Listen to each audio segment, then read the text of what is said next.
wulila sika so kono kasira wolo la tamalalo ye wala mini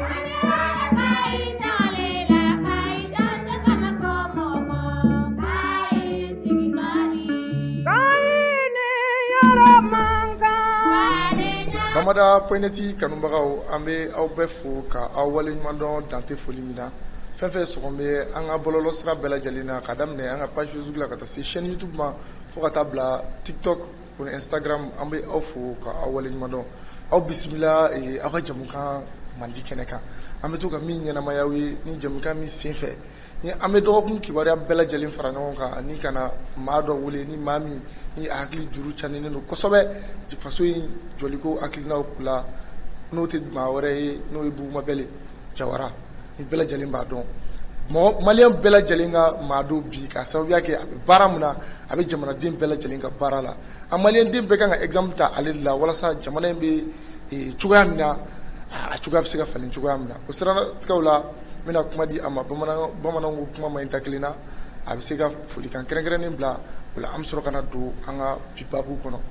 kɔrɔ Bugumabɛle salamu aleykum. Kulubali walekum salam wa barakatuhu. Kɔrɔ baasi t'i la. N bɛ foli di maliyɛnden cɛman n'a musoman bɛɛ ma. Foli diyara an ye kosɛbɛ. Ka nisɔndiya ta ka Alahu subahanahu wa taala sɛgɛrɛ k'a fɔ sunkalo Ala y'a kuncɛ a b'a kuncɛ sen kan. D'accord. Ala de ye nin kɛ.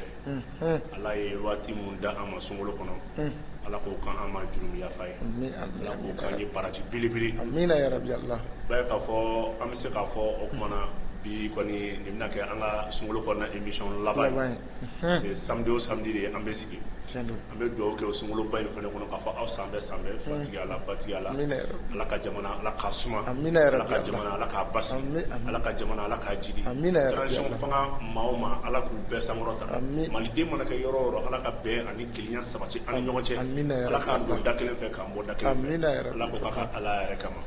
Nin ka kuma ɲɛbila ye. D'accord. Merci bien kɔrɔ Bugumabɛle i ye dugawu kolomayɔrɔ kɛ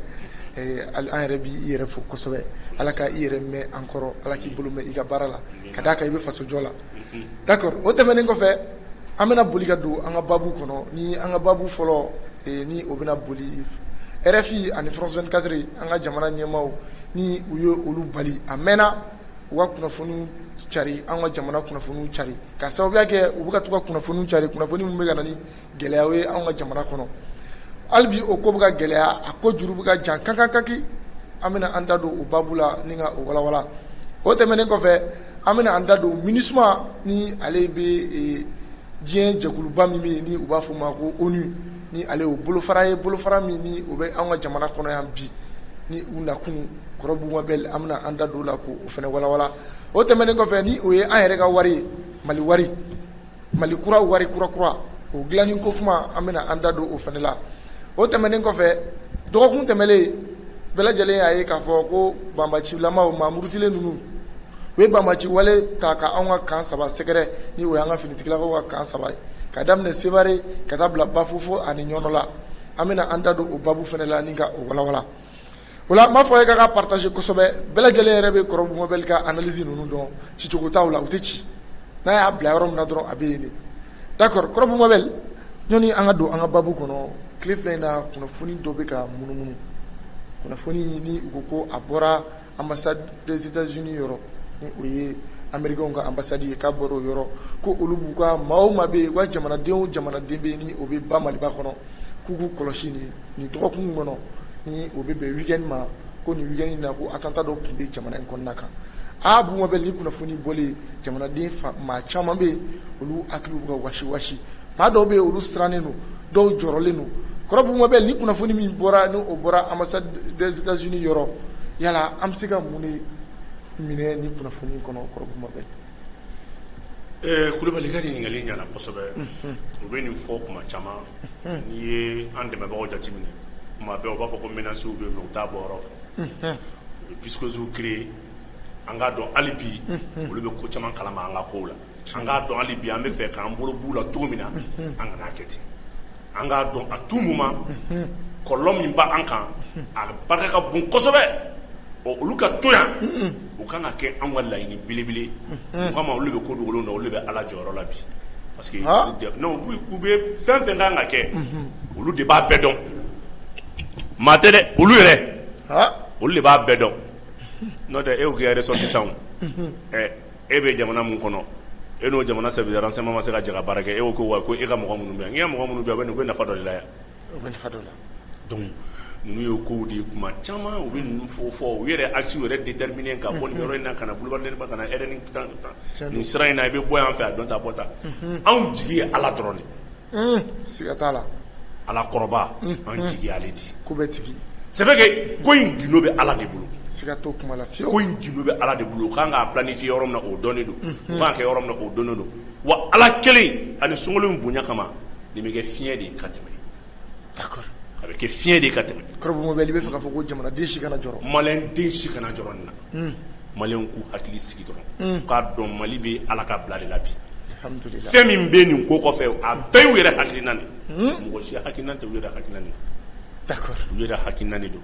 an k'an sigi an ka Ala ba kɔnɔ an ma don weekend na ka ban binisini tɛ binisini don yɔrɔ denmisɛnnin kɔni ta samɛ kɔni jɔ tiɲɛ yɛrɛ la o tɛna kɛ voilà n'Ala ye min dan o de bɛ kɛ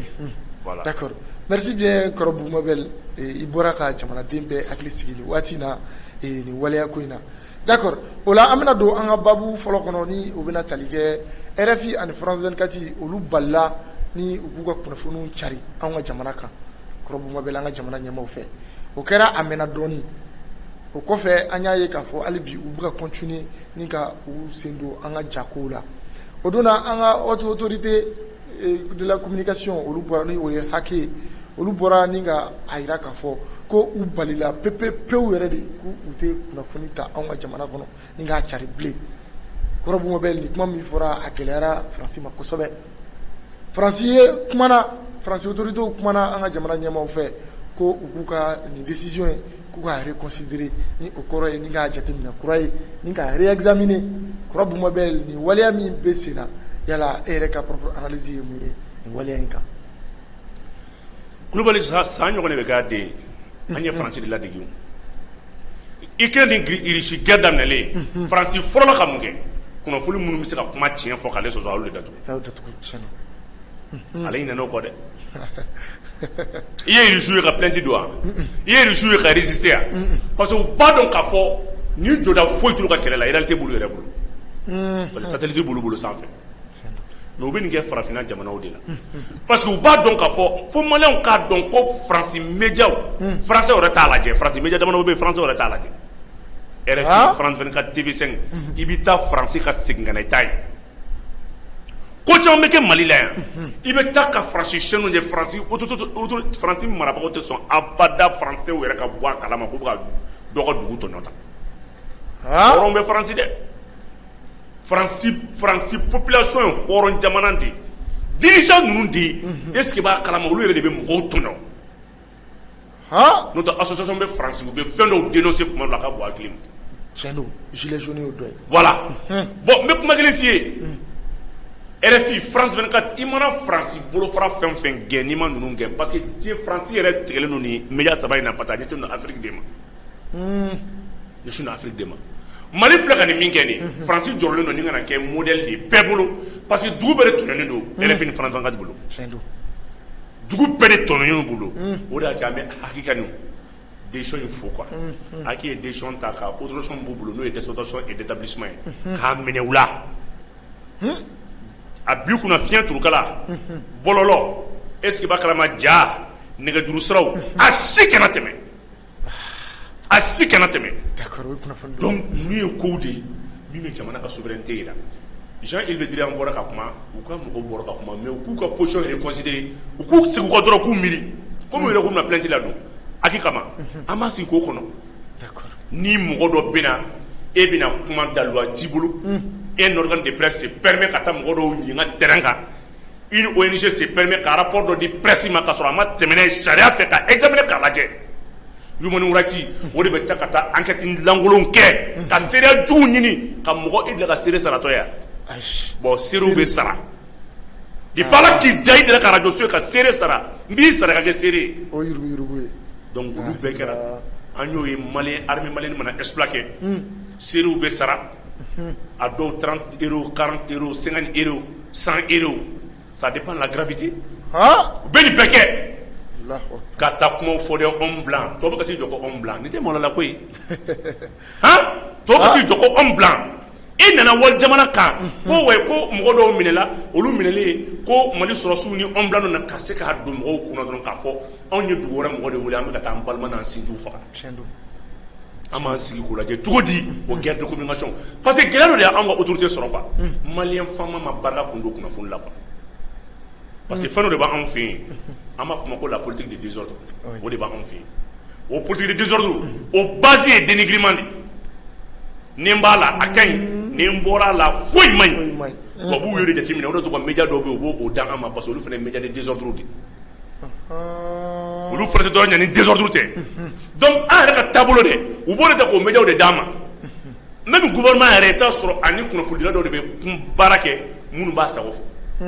mais réforme kuraw la presse kan ka bila minɛn de kɔnɔ min b'a permettre a ka se ka baara kɛ jɛlenya sira fɛ mɔgɔ kana kuma ni mɔgɔ sago ye quoi hali ka contrat sɔrɔ primature ni présidence gansan na ni ministère la fo k'a sɔrɔ i b'i sigi ka dɔ de ta don donc yan'an ka jigin RFI yɛrɛ la fɔlɔ an yɛrɛ dama kan an yɛrɛ kɔlɔsi an ni ɲɔgɔn cɛ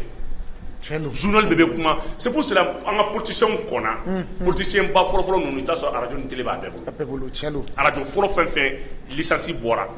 a bɛɛ ye politiciens ta ye i bɛ presse ninnu bɛɛ lajɛ presse écrite ni presse audiovisuelle ninnu i bɛ t'a sɔrɔ a caman ye politiciens ta ye mun don parce que instrument de propagande de don kan olu ta kɛ ka jamanadenw kunnafoni u b'a kɛ k'u yɛrɛ de protéger i bɛ t'a sɔrɔ ni mɔgɔ man don o tɛ kuma u ka radio so la o tɛ wuli u ka radio so la o tɛ wuli u ka télé so la RFI y'o de ta k'o la baara ka an yɛrɛ kɛlɛ n'o ye mais bi an y'a ye k'a fɔ k'a ka jugu ko kunnafoni kuntandi ka hadamaden ka baara la gosi a bolo k'a ka jugu donc an y'an jɔ an jɔyɔrɔ vraiment ka autorité fo ka haki fo ni hakilina ɲɛna kosɛbɛ wa an b'u kɔnɔ ni plainte fana ye quoi d'accord Kɔrɔbu Mabel ni waleya min bɛ an ka jamana kɔnɔ ni o de ye yala an ka jamana ɲɛmaaw yɛrɛ de ma ni ja don nansara kunnafonidilaw la wa ka sababuya kɛ u b'an ka jamana kɔnɔ a mɛnna an b'a ye k'a fɔ olu yɛrɛ de fɔlɔ bɛ kunnafoni sɔrɔ teliyala ka tɛmɛ anw yɛrɛ ka jamana kunnafonisow kan kɛrɛnkɛrɛnnenya la ni ko dɔ kɛra jamana in kɔnɔ sisan i b'a ye France 24 de bɛ bɔ n'a ye walima RFI de bɛ bɔ n'a ye en premier lieu fɔlɔ avant que ORTM yɛrɛ ka bɔ n'a ye walima an ka dugu radio sow yɛrɛ ka bɔ n'a ye. non ORTM de i yɛrɛ retiré ka bɔ service public la. Comment ça? ORTM fɔlɔfɔlɔ de champ di presse tɔw ma ça fait a y'i yɛrɛ minɛ quoi k'a yɛrɛ k'a fɔ ale bɛ yen fɛn fɛn n'a ka gɛlɛn n'a ka jugu n'a ka girin a t'a da don a la so débat public ɲɛnamaw bɛ yen débat contenu débat politique ɲɛnamaw bɛ yen ORTM fɔlɔ kan ka nin organiser o normalement bi anw denw mais e bɛ se ka sɔn cogo di i ka chaîne nationale o de bɛ taa film bɔ fitiri wagati denni dɔ bɛ yen o furu no cɛ saba ma o tɛ furu fantanden ma o bɛ se ka taa furu 6 4 5 kɛ fitiri wagati denw ni baw de bɛ sigi ka nin lajɛ film minnu kan ka bɔ 23h 24h ou bien peut-être maintenant à des heures avancées anw yɛrɛ ka c'est vrai que anw yɛrɛ de ka chaîne nationale y'a yira k'a fɔ k'ale sen tɛ jamana ka éducation na ale yɛrɛ de fɔlɔfɔlɔ nin yira bamanankan fɔli ka gɛlɛn ORTM na fɛn bɛɛ ye français jamanadenw t'u yɛrɛ y'a la ni bamanankan émission tiroir ninnu lajɛ i bɛ taa sɔrɔ semaine kɔnɔ siɲɛ 1 siɲɛ 2 peut-être journal bɛ fɔ bamanankan na i bɛ taa sɔrɔ o bɛ taa kɛ 22h ye 20h mɔgɔw bɛ dumuni kɛ wagati min na u bɛ mɔgɔw labɛn wagati min na français de bɛ taa k'o yakubaya alors que bamanankan de ye langue nationale o de ye langue nationale ye hali n'a sɔrɔ kɔfɛ a bɛ tila ka kan tɔw lajɛ ka chance d'u ma ka bɛɛ ka se ka dɔɔni sɔrɔ kuma la mais aw kɛmɛ normalement yɛrɛ télévision kan ka daminɛ bamanankan de la ka sɔrɔ ka français tugu o la bɛɛ b'i yɛrɛ ye nin kɔnɔ mais n'a fɔra ni journal banna i bɛ dɔw mankan mɛn e ma ye ORTM na ye kunu wa maliyɛn yɛrɛ tɛ sɔn ka ORTM na mɛn maliyɛn tɛ sɔn dɛ tiɲɛ don donc ORTM fɔlɔ de ye nin chance in di diɲɛ mɔgɔ ma k'i kulonkɛ anw ka kunnafoni la donc i bɛ ka kuma dɔ fɔ anw ka jamana marabaaw de complaisera tubabuw ɲɛ i bɛ ka ban ni ala ka hinɛ la a bɛ tiɲɛ so chef d'année fɔlɔfɔlɔ de y'a bila 9h k'a sɔrɔ gouvernement a confirmé et l'ancien président de la République et ni ala tɛ dans un état sérieux i bɛ nin ye min citoyen simple tɛ dɛ jamana marabaa ala ka mandat ma ban fɔlɔ o ka fatu président protocole ma bila information c'est les communications de la présidence o ma foyi bila et puis a y'a bila condition de la quoi a y'a bila condition de tiɲɛ est ce que mɔgɔ bɛ président kun ka saya bila filan na wa filan ah dɔ bɛ bolo mais n k'u yan c'est vrai que tɔw ma deli k'an jate o de y'a to ne bɛ transition in fo u b'u ɲɛ bilen min bɔ ka an ka fɛn caman segin an yɛrɛ ma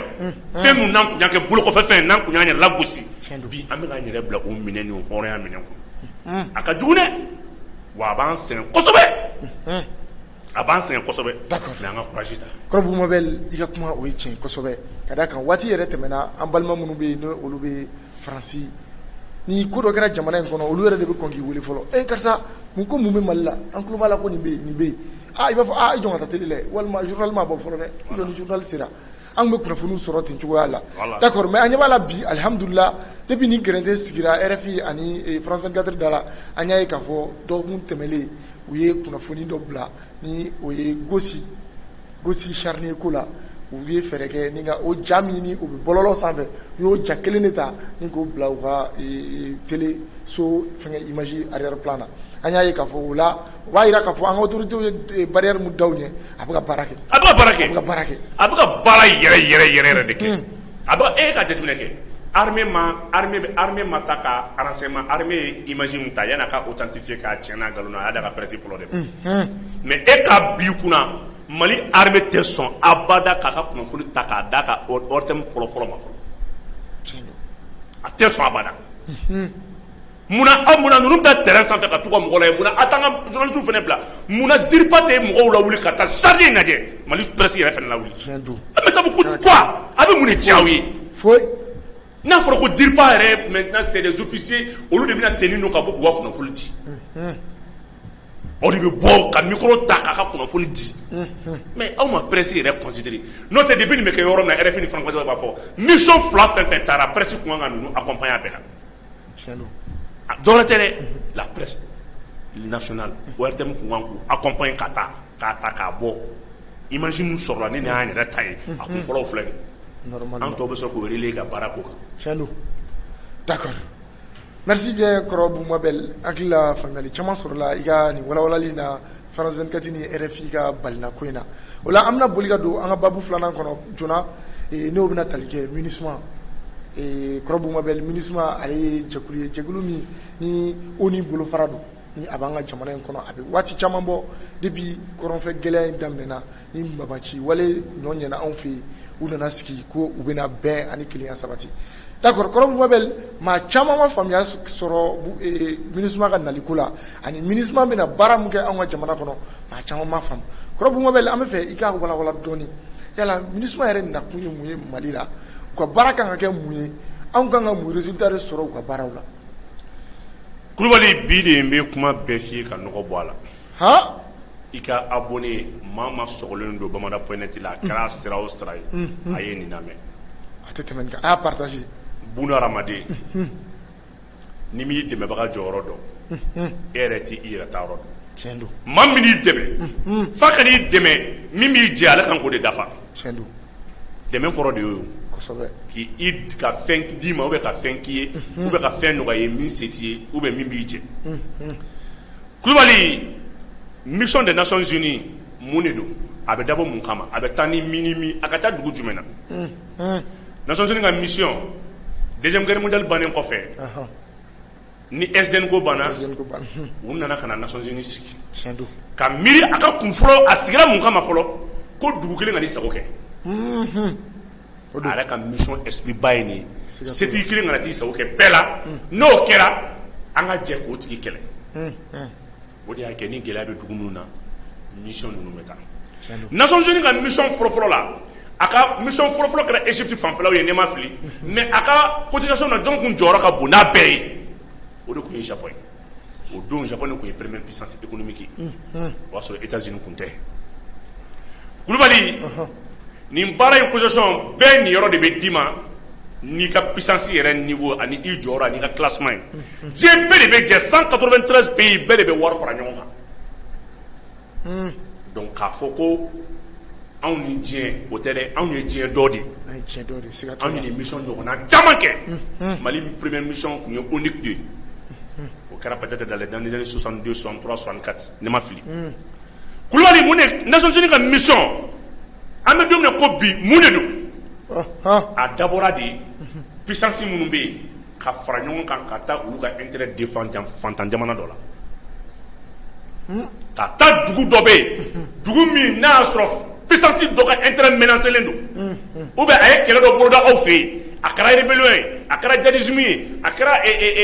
génocide ye a kɛra kɛlɛ nature quelle que soit la nature du conflit n'ale de kɔni y'a ju tigɛ mission ka taa fara ale kan ka dugu in minɛ k'a da k'a nafa ta k'a di puissance in ma ka mission explique i delila ka ye don jumɛn diɲɛ dugu jumɛn na ko Nations Unies ka mission fɛn b'a ye kɛlɛ ban i b'a dugu kelen fɔ n ye a bɛ gɛn de a bɛ gɛn de Nations Unies ka mission min bɛ Mali la yan n'o ye MINUSMA ye a taara ni Faransi ka hakilina de Faransi ka hakilina don ka na n'a ye Mali la ka se ka na ni basigi ye ka tila bɛnkan sɛbɛn minnu bɛ olu waleya k'olu lada mais mission in natɔ a bɛ da i b'a fɔ ko saga de k'a boson bɛɛ b'a niyɔrɔ t'a la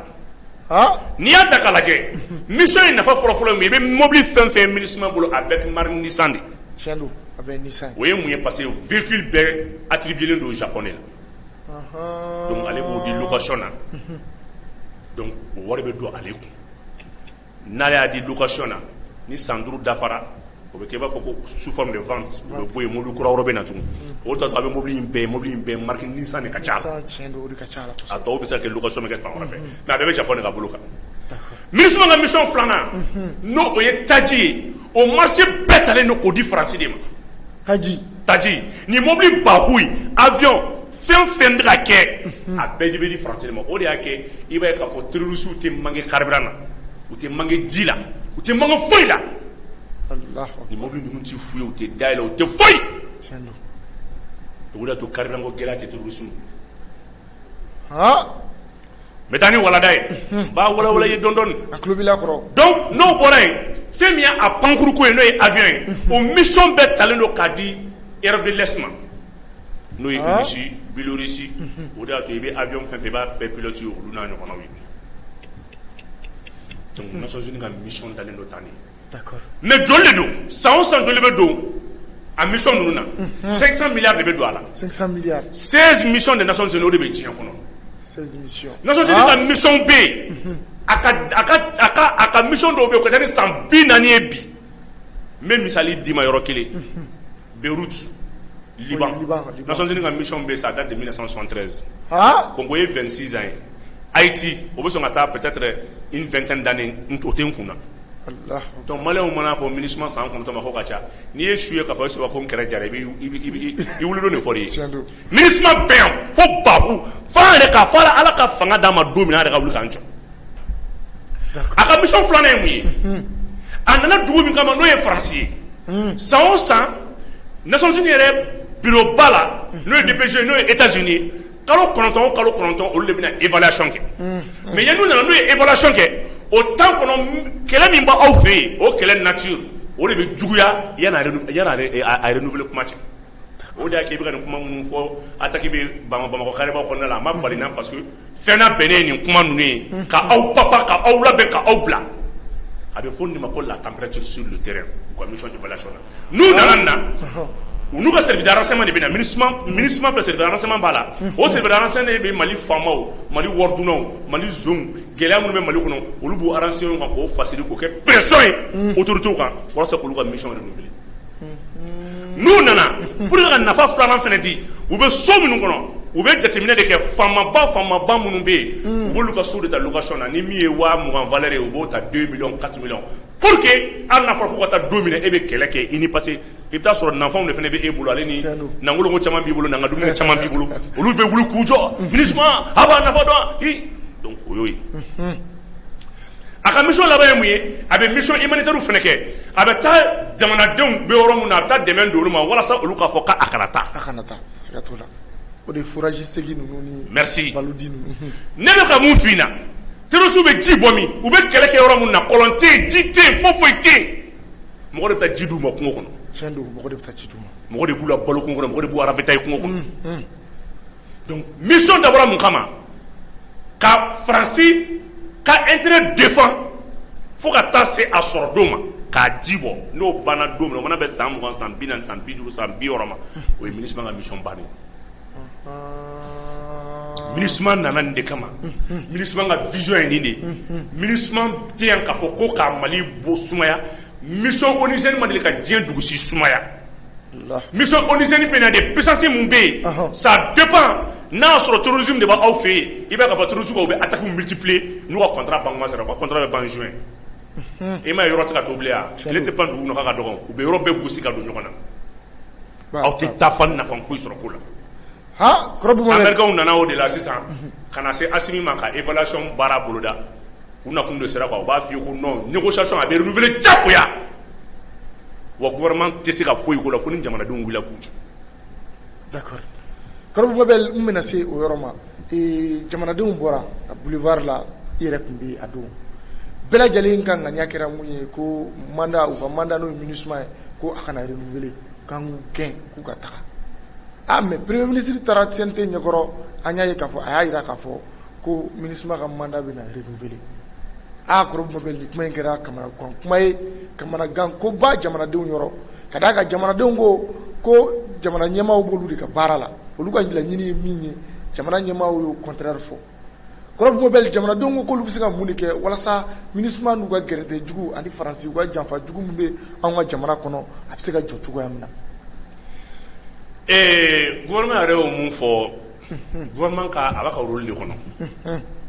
ale bɛ laɲiniw de kɛ ka yɛlɛmaw de boloda k'a di yan'o jaabiw ka sɔrɔ ale bɛ to a ka hakilina kɔnɔ mais ale ka hakilina bɛ yɛlɛma ni mun ye jamanadenw ka wuli ka jɔ ni cɛsiri rôle kelen t'an na quoi anw de bɛ pression k'olu kan olu bɛ décision ta k'u jɔ diɲɛ ɲɛkɔrɔ bon aw ko k'aw nana anw dɛmɛ mais dugudenw ko ko aw man d'u ye selon maintenant chapitre 7 des Nations Unies le peuple est souverain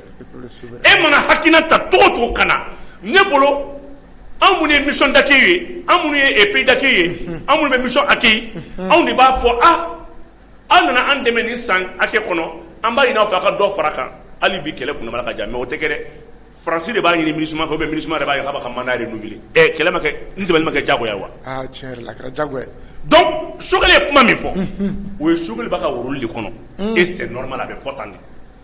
maintenant le 13 anw bɛ bɔ ka jama min yira Sogɛli ni Assimi na ani jamakulu min na o de ye k'a fɔ olu fana bɛ taa fɔ o la ko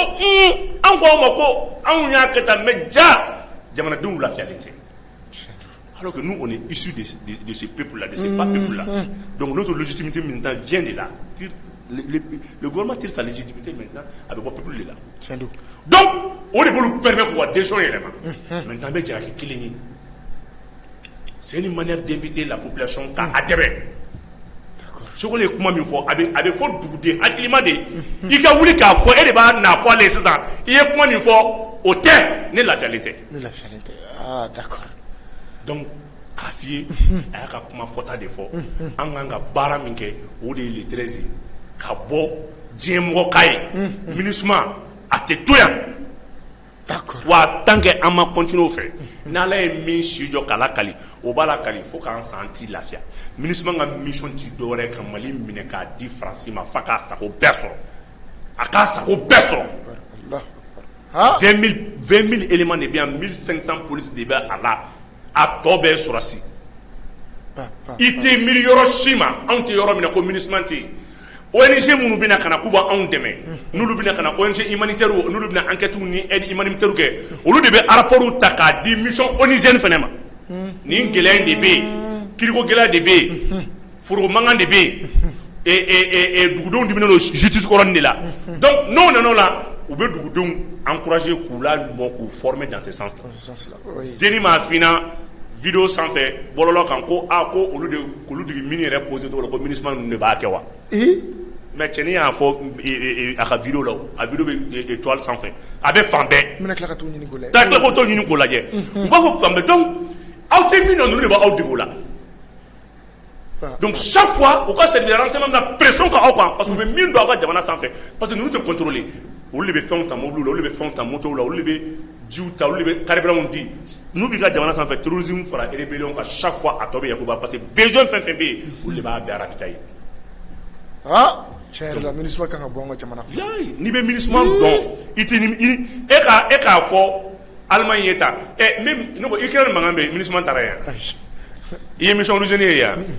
i ye mission onusienne ye Libye yan Hein? Libye m'a soin, Libye est plus déchirée que les Mali. Libye tire le côté Mali. Parce que mission nous a donné fait qu'à tout banane. Il y a des gens qui ont bana. Ça veut quoi? Et bien fait au don de subhanallah, subhanallah, subhanallah. Et ni karatu, et ni ato alama, et ni karatu, et mission me dugo qu'on a la fiati. Mission nous me dugo qu'on a la fiati. Nous les finons au Beyrouth c'est depuis 1973. Malin m'en fouille là. Malin teste qu'on a droit de faire. D'accord.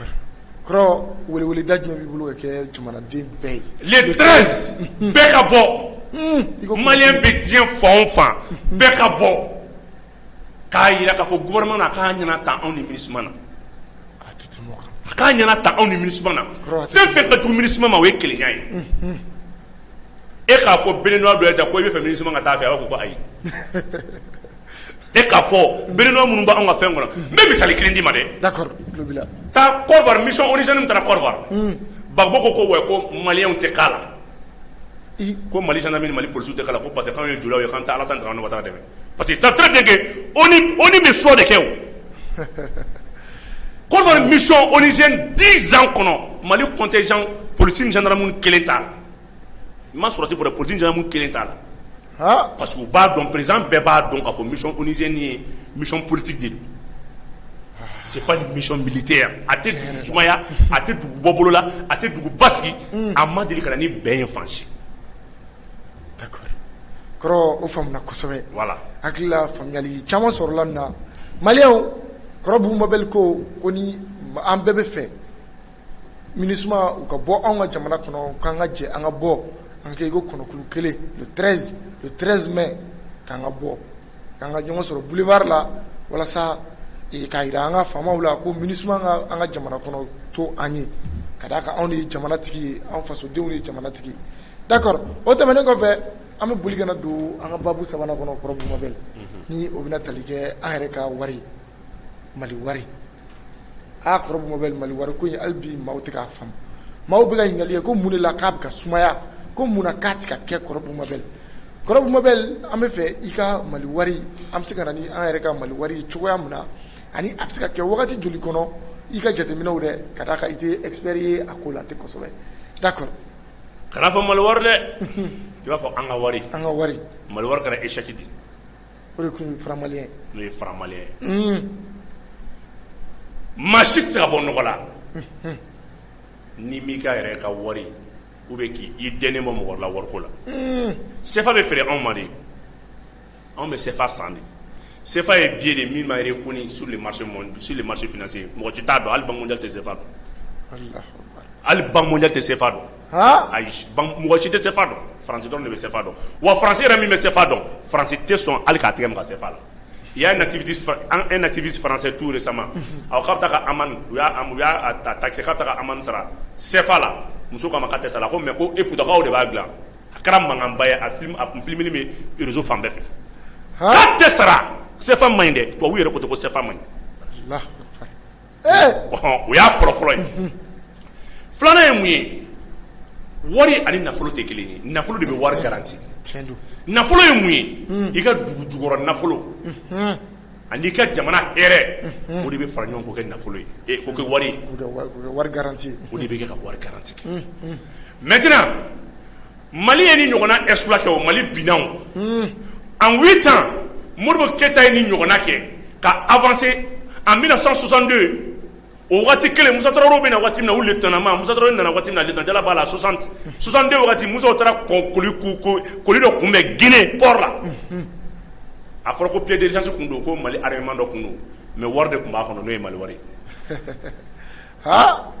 wari de kun b'a kɔnɔ n'o ye Mali wari kɛsu kelen de bɔra ka bin o kɛsu kelen binnen kɔfɛ u y'a dɔn k'a fɔ fɛn b'a kɔnɔ mais Modibo nana ten fo kana se 64-65 ma minnu nana gɛlɛya sɔrɔ mun na parce que a b'i kunna taux d'échange ale ni an ka exportation a nana jouer o kan donc Modibo ye dɛmɛ ɲini Faransi fɛ o y'a sɔrɔ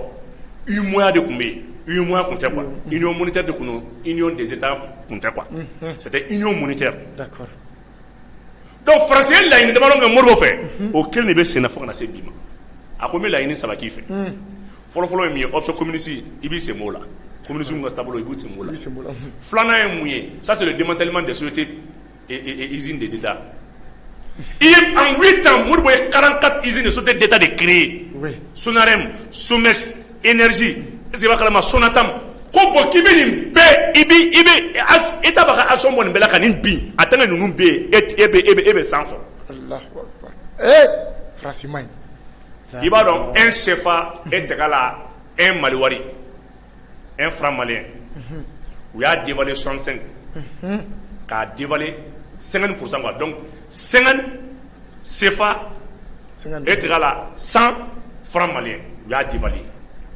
Donc automatiquement gɛlɛya nana don Mali kɔnɔ parce que munna malien bɛ fɛn min san 1000 o nana kɛ 1500 i bolo à l'espace de 5 ans. Tubabu ma ɲi dɛ. Modibo obligé ka coup tenir fo 67. Modibo était obligé. O y'a sɔrɔ Jean-Marie Koné de bɛ yen Modibo ka ministériya la. Modibo était obligé k'a fɔ k'a bɛ segin ka don CFA la. Donc o Modibo ma k'a ka société in bɛɛ privatiser. Moussa nana ta n'o gɛlɛya kelen o ye k'a f'i ye n'i y'i ka wari créer en 2 ans i bɛ bɔ nɔgɔ la en 5 ans en 8 ans Modibo ye jamana wuli k'a jɔ mais tubabu y'a kase a bolo donc an b'o bolo de kan Assimi taara wariba min don minɛ na ka na radar MI 171 MI 24 MI P24 radar P26 radar 975 est-ce que b'a kalama S400 Triomphe est-ce que b'a kalama drone Albatar drone El Béchir drone drone Dassault k'a bɔ la ka na est-ce que b'a kalama ka na an ka fɛn mun ye Grand DME k'a bɔ la ka na fɛn min ye an ka BM21 ye k'a bɔ la ka na fɛn min ye an ka obus ye ka na an ka missiles la ka na an ka avion de chasse la ka na an ka avion de transport combat la n'i ye nin bɛɛ jateminɛ ɲɔgɔn kan nin yɛrɛ budget militaire ni yɛrɛ dama ka ca ni Mali yɛrɛ budget national ye. Bon e bɛ sɔn cogo di ko Banque mondiale bɛ wari juru don e la k'e k'i yɛrɛ armé i b'o ye Banque mondiale ka projet jumɛn na armement sanni ale bɛ développer donc c'est pour te dire que u kɛlen ka nin kɛ tuma min na Moussa binnen démocrates nana olu ye mun kɛ olu ye char ninnu jɔ k'u tigɛ tigɛ parce qu'il n'y a pas un budget pour entretenir u ye marifaw da k'u cɛni olu ye armée da k'a kan tigɛ parce qu'il n'y a pas un budget pour entretenir l'armée. Oui. En ce moment on donne la chance à la corruption maintenant si foyi tɛ yen an tɛ siran mɔgɔ ɲɛ an sago b'an yɛrɛ la mɔgɔ tɛ yen mun bɛ se ka fɛn k'an na. C'est pour ça Alpha ye 10 ans kɛ Alpha ye armée ci fɔlɔ de ye bon nin bɛɛ ye CFA ka kɔlɔlɔ de parce que i tɛ se k'i ka armement entretien kɛ tu es obligé ni Assimi ma bɔ n'a ma bɔ CFA la ni minɛn fɛn filɛ nin ye don dɔ nin bɛɛ bɛ ta ka taa n'a ye sugunɛko la ka taa bɛɛ tigɛ tigɛ. D'accord. Kɔrɔ an y'a ye k'a fɔ ko Centrafrique olu ye monnaie kura dɔ adopté. An b'olu ɲɛ donni na an 11 pays de kan ka don a la n'o ye crypto-monnaie monnaie virtuelle o monnaie devise dɔ de ye bitcoin o bitcoin mun filɛ nin ye an bɛɛ de bɛna don o la Assimi bɛ ka feere kɛ n'o système de ye o Assimi bɛ 50% min bɛ yen n'a b'o consigné n'o bɛ Faransi bolo an ka ressource la 50% dɔ in Assimi bɛ bɔ n'o ye de ka taa o feere o devise o bɛna Mali yɛrɛ trésor de la direct. En 10 mois Mali bɔra ka nin minɛnba in bɛɛ san n'o de nin wari ma créé fɔlɔ dɛ nin ye falen cogoya ye wa n'an ye wari créé est-ce que b'a kalama o ye Mali yɛrɛ o ye Mali jalen parce que n'an ye wari créé on prévoit ka an n'an ka pétrole min bɛ ka bɔ nin donc Ala deli Ala k'a k'i ɲɛna donc Ala deli Ala k'a k'i ɲɛna o baara daminɛna ka ban donc kalo wɔɔrɔ kalo seegin san kelen chômeurs bɛ sara 180 000 chômeurs tous ceux qui ne travaillent pas. Oui, Mali jalen ni France. Non, me ka kuma de f'i ye dɛ. Me ka kuma de f'i ye. I b'a bila i kunna o baara minnu bɛ ka kɛ o nafoloba fɔlɔ minnu bɛ ka bɔ gaz ni pétrole baara minnu bɛ ka kɛ installation bɛ sen na nin wagati in na parce que an tɛ se ka guerre ban nin kɔnɔ an bɛ guerre in mɔgɔ tɛ nin ban kɔnɔ an bɛ nin kɛlɛ kɛ de k'an ka nafolo bɔ ka na k'an ka société minnu kan ka baara kɛ Rusiw ni Chinois y'a baara daminɛ ka ban donc o baara bɛ sen na est-ce que b'a kalama an bɛ labɛnw na. D'accord. Bon ni an ka nafolo yɛrɛ an ma taa yɔrɔ jan dɛ anw ye nafolo conscience min ye k'a bila ka taa Faransi o k'a bɛɛ nkalon k'an ko ko nin lulu b'an bolo k'o ye nkalon ye k'an ko nin sanu b'an bolo sinon o wari de tun conscience ta o de tun kan ka billet fɔlɔ kun habillage kun kan ka kɛ n'o de Chine ni réseau kan k'a to yen an ka wari min b'a bolo k'an ka wari min b'a bolo conscience na garantie la k'a k'o di k'a t'a di anw ta a t'a di wari t'a bolo a to yen an ka ni Ala to ɲɔgɔn na an k'a to a bolo an ye bɔda kura wɛrɛ sɔrɔ tugun o de ye sisan 50% bɛ conseiller français trésor la 50% dɔ in an bɔra ni ye donc o de défi b'a la ka kɛ i taara kɔlɔsi sisan société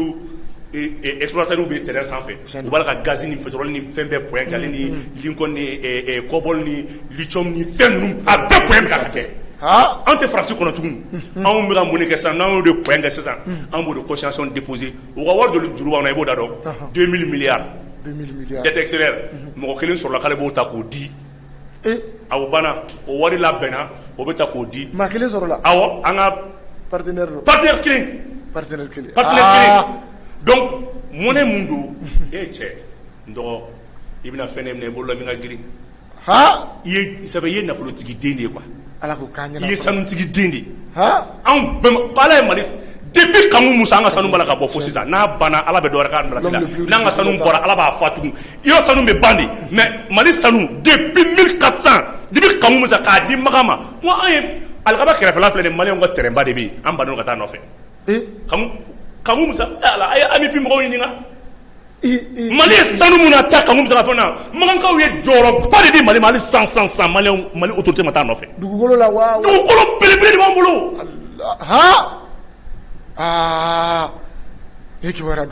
le plus riche de tous les temps c'est un Malien oui Kanku Musa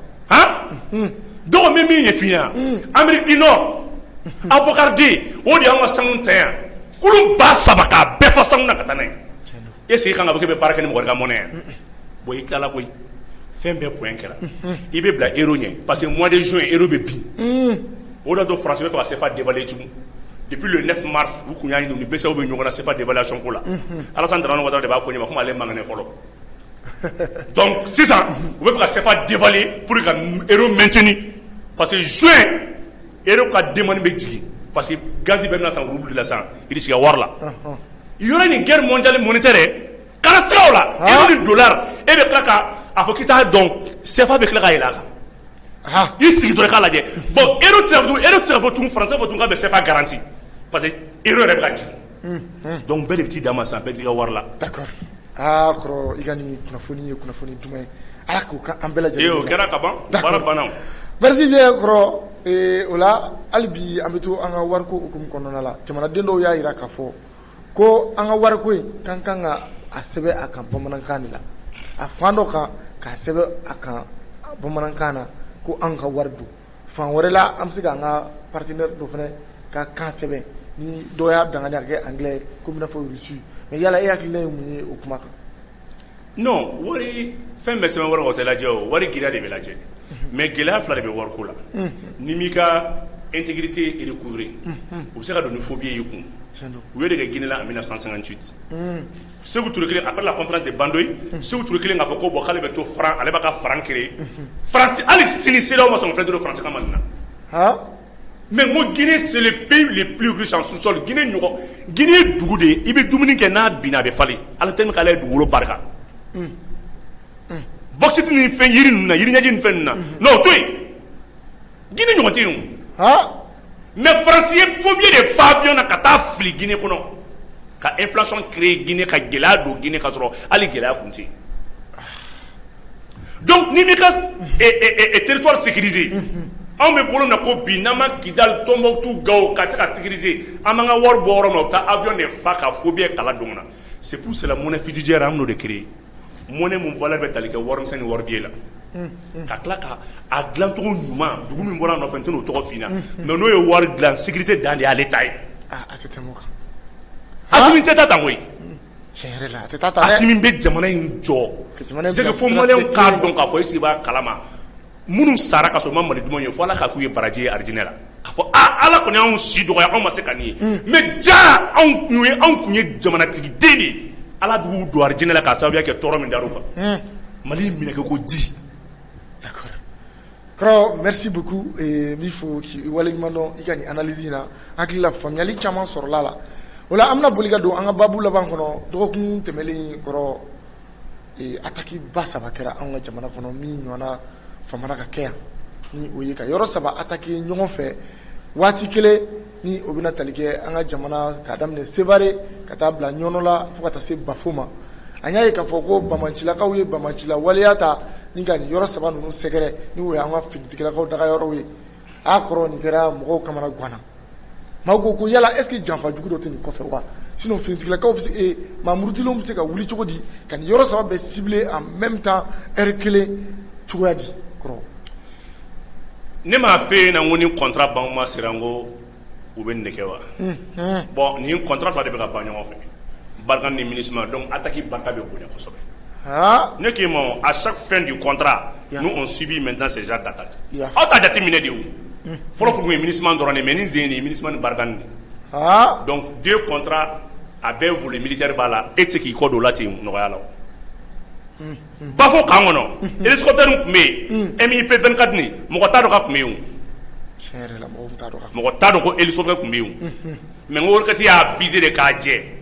frein ka taa a taa réservoir sɔrɔ. donc nin bɛ kɛ parce que an ka kan kɔnɔ ne ye nin fɔ n ka émission caman na u bɛ fɛ ka kanw infiltrer u bɛ na ni teriya siraw musomaninw b'a fɔ musomaninw bɛ taa k'a fɔ k'u ta ɲɛbɔ sɔrɔsi denmisɛnninw fɛ dɔw b'a fɔ ko n bɛ taa baro la dɔw b'a fɔ ko non non non n bɛ taa glace feere la don ta bɔ ta donc kan kɔnɔna kɛrɛ bɛ ala ka ko i b'a fɔ ko marché dɔw bɛ jaw ni fɛnw ta n'i y'a ye Sévaré kan filɛ nin k'a fɔ k'u sera ka fɛrɛ a ma dɔwɛrɛ tɛ parce que axe min ka bɔ Mopti ka tɛmɛ Sévaré fɛ déviation bɛ yen sira bɛ ka dilan n'o tɛ fɔlɔ mobili tun tɛ jɔ yen o. donc hali mobili bɛ sumali min kɛ u bɛ fɛnw bɛɛ ta étages de bɛ ka ɲɛsin kan kɔnɔna bɛɛ i bɛ to étage sanfɛ ka kan kɔnɔna ye. mais ninnu si man ka kɛ. non man ka kɛ. ninnu si man ka kɛ an ni mɔgɔ minnu bɛ ɲɔgɔn na an b'u dɔn an b'a dɔn k'a fɔ u tɛ hinɛ. tiɲɛ don. donc nin attaque in tɛ koba ye mais mun de kɛra koba ye armée ka réaction. tiɲɛ don. nin bɛ armée ka belebelebaya de yira. tiɲɛ don. k'i gosi sɔgɔmada fɛ siɲɛ saba ɲɔgɔn fɛ 5h15 u y'a da Sévaré kan 5h12 u y'a da Bafo kan 5h20 u y'a da Ɲɔnɔ kan Ɲɔnɔ y'a gosi k'a lasegin k'a ta jigin Bafo y'a ta jigin Sévaré 6 morts 11 morts chez les ennemis. u nana ni explosion min ye o bombe tɔ de ko thermobarique. o bombe de tɔ ko thermobarique bombe in bɛ rayon de b'a la plus n'i y'ale gosi ni tile sabu ni rayon ni chaleur bɛ taa dɔrɔn a bɛ woyo ka taa de. u b'a fɔ nin attaque in de ma ko bile blanc terrorisme b'a fɔ nin ma ko bile blanc tɛ dɔwɛrɛ ye i bɛ mobili de fa bombe na ka taa n'a sera ka cible ma dɔrɔn sisi finmani bɛ bɔ ni sisi finmani bɔra dɔrɔn a bɛ assaut lancer. o kɔrɔ ko cible atteint mais nin na sisi finmani ma se ka bɔ parce que depuis au poste de police depuis mobili dontɔ santenni ye mobili jigin o yɔrɔnin bɛɛ la armée ka position fɛn fɛn tun bɛ Sévaré kan kɔnɔna la u ye obliw fili dɔrɔn ka attaque daminɛ parce que olu y'a dɔn ka fɔ santenni ye cible jɛ o et fɛn kamikaze y'a ka cible jɛ parce que kamikaze ma se ka don donc u ye kan bonni daminɛ yɔrɔ ma dɔn hop n terikɛ fɛn dɔ de b'anw bolo n'an b'a fɔ ma ko PKM armée russe de don a gosigo kelen ça fait 260 coups a b'o de bɔ à chaque non n'i ye n ko y'a wuli au bout de 30 minutes u y'a bɛɛ neutraliser k'a da ka tila ka hélico ta ka wuli o y'a sɔrɔ tɔ minnu tun bɛ yen il y a plus de 200 éléments autour du camp olu kunda baji kan hélico wulila yɔrɔ min na dɔrɔn a y'i to à 35 km ka baji kuluntigi jigin fɔlɔ ka sɔrɔ hélico 4 nan'i jɔ ji sanfɛ bɛɛ y'i fili ji la n'i y'i kun bɔ a b'i faga bɛ to ji la ji woyo bɛ ka taa n'u ye dɔw y'u gɛn tun ka na o bana o dugusɛ sabanan tun ka jigin Omori kan ka Omori gosi tugun ka tila ka munumunu ka na fo ka na le 28 le 29 ka na don fɛn kɔnɔna la dugu in tɔgɔ de ye Ɲaso ni Sebe ni Soso bɛ Togoro kɔnɔna la parce que u bolila ka munumunu ka jigin ka na ni vers le côté est ka n'u daga ye u dagalen yen tugun mission dɔ wulila kunna sini tugun ka tila ka bunteli daminɛ o kɛra sufɛ i b'a dɔn ko dugu jɛra marifa yelen fɛ tɛ kɛ 3 heures de temps bali bɛ ka jigin a bɛ 12,7 mm ye hélico jɔlen b'a segun sanfɛ 2 heures de temps 2 heures autonomie a bɛ gosili la kɔrɔ an ka finitigilakaw ni tɛgɛrɛ fɔ ka kan mais u ye gosili kɛ fo ka na balimama 2 bɔ a la balima kelen o tɔgɔ Umar Ima alias u b'ale wele ko Abu Adama o n'a kɔrɔkɛ n'o ye Musa Ima ye non